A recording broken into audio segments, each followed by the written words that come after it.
Bueno, en esta segunda parte vamos a compartir esta información referida a la velocidad, ¿m? Donde naturalmente siempre la idea es ganar con buenas herramientas, ¿ya? No como muestra en la foto acá, porque ahí ya no estamos hablando de velocidad. Entonces, algunas características de la velocidad submáxima, ¿ya?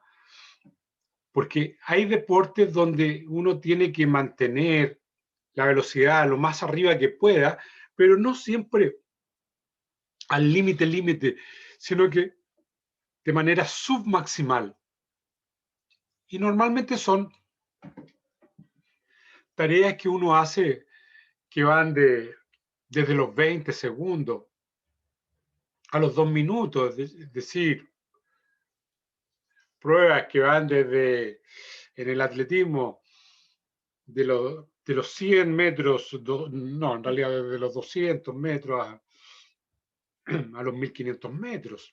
Entonces, cuando nosotros trabajamos esta característica submáxima, es lo que llamamos resistencia a la velocidad o resistencia anaeróbica. Por ejemplo, cuando uno corre 10.000 metros o maratón, todos los deportistas que llegan dentro de los 10 primeros, 20 primeros lugares tienen una capacidad, volumen máximo de oxígeno altísima, una velocidad también altísima y una resistencia altísima. ¿Quién va a ganar? Va a ganar quien en los últimos metros pueda mantener mejor esa resistencia anaeróbica, esa resistencia en velocidad. Mantener esa velocidad de desplazamiento durante más largo tiempo. Y esa es una característica que hay que entrenar dependiendo del deporte de qué se trate. Por ejemplo, esta no es una característica que haya que entrenar en el voleibol, tampoco en el básquetbol o en el handball, que son deportes muy rápidos y que tiene mucha interrupción. Sin embargo, sí podría ser en el fútbol, sí en otros deportes de esas características, ¿ya?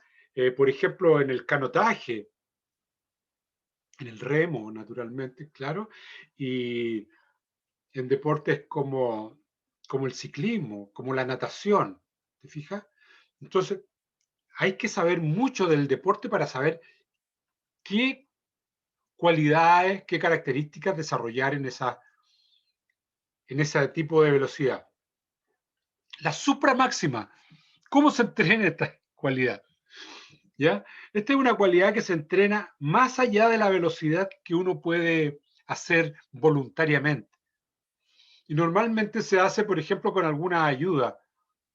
Cuando uno es traccionado por una moto o por una bicicleta o corre en pendiente, naturalmente que esto tiene que ser controlado porque si no te va a lanzar de bruces. ¿Y por qué hay que entrenar esta velocidad? Porque a veces en unas carreras se da esta circunstancia. Por ejemplo, cuando tú corres en ciclismo, en el Tour de Francia, por ejemplo, hay algunos descensos que se hacen en pelotón y que van a 104 kilómetros por hora. Es decir, imagínate la velocidad que logran sobre dos ruedas en una bicicleta de esa naturaleza. Es realmente impresionante. Entonces, hay que tener mucho cuidado con la superficie, que no esté mojada, que no esté resbalosa, que no tenga piedrecilla, y aún así lo hacen. Yo he intentado y he llegado aproximadamente a los 48 kilómetros por hora, pero en una bicicleta para subir y bajar cerros, no ha sido una bicicleta de pista. Sin embargo, a 48 kilómetros por hora le aseguro que vibra absolutamente todo. Entonces no es fácil. Y esto se entrena en algunos deportes donde estas eh, condiciones a veces se dan. No en todos los deportes, naturalmente. No tiene para qué hacer esto en el fútbol o en el básquetbol, pero sí en algunos deportes. Pero es importante que sepan que esta velocidad supramáxima también se entrena. La velocidad de sprint. Ustedes deben seguramente conocer la historia o la experiencia de algunos deportistas famosos en 100 y 200 metros, ¿ya? Eh, que naturalmente son los más espectaculares en las carreras de atletismo, en los Juegos Mundiales, en los Juegos Olímpicos.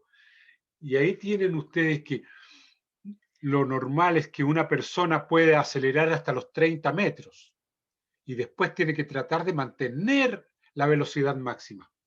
Pero los deportistas de muy buen nivel pueden acelerar hasta los 40 o los 50 metros. Pero hay un deportista que ustedes ya conocen, que Usain Bolt, que puede acelerar hasta los 60, 65 metros, acelerando, y después mantener esa velocidad máxima. Entonces, eso lo hace diferente de todas las personas. Por eso es muy importante saber que esta velocidad máxima y resistir el máximo de tiempo en esta carrera a la máxima velocidad también es una tarea que hay que entrenar, que no es fácil. Así que hay que pensar en qué tipo de deporte y cómo son tus deportistas, qué cualidades tiene tu deportista para rescatar esas cualidades, ¿ya? Y reforzar naturalmente donde uno tenga debilidades como deportista, ¿ya? Entonces ustedes habrán de saber, por ejemplo, que repetir un sprint en un partido de fútbol normalmente van a repetir 5, 6, 7, 8 veces y ya después la velocidad en todo el partido decae, ya la resistencia en todo el partido decae. Entonces, ¿cómo preparar a los deportistas para que mantengan, por un lado, la velocidad de juego y otro lado, la resistencia en el sprint? ¿Ya? La resistencia máxima a máxima velocidad. Esas son cuestiones que hay que desarrollar porque eso puede llevar al triunfo en un deportista, en un deporte, y eso se ve hacia avanzado ya más allá de la mitad del tiempo de juego, donde se empieza a ver qué equipo está mejor preparado.